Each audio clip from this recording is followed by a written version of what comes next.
you can see the Tourney TX gear system. This is a 8 gear system, as you can see here.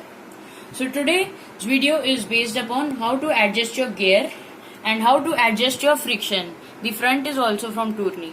So let's begin. So as you can see here, the two screws are here.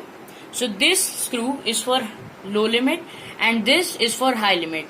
So like if you are using low limit is for 5th, 6th, 7th and 8th gear, and the high limit is for 1st, 2nd, 3rd and 4th gear. So like if your gear is on 3rd gear and it is not going on 4th and directly jumping to the 5th gear, so what you have to do is to just loose this screw, because this is the low limit screw. So from 3rd, when you will tighten this screw, so this will not skip the chain, and like 4th to 5th it will be stop at 5th. And if you, this is the high limit screw, so like if your gear is not going from 8th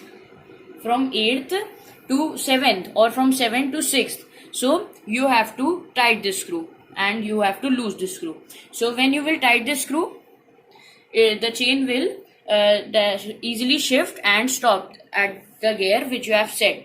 And as you can see, this this is the low limit screw and this one is the high limit screw.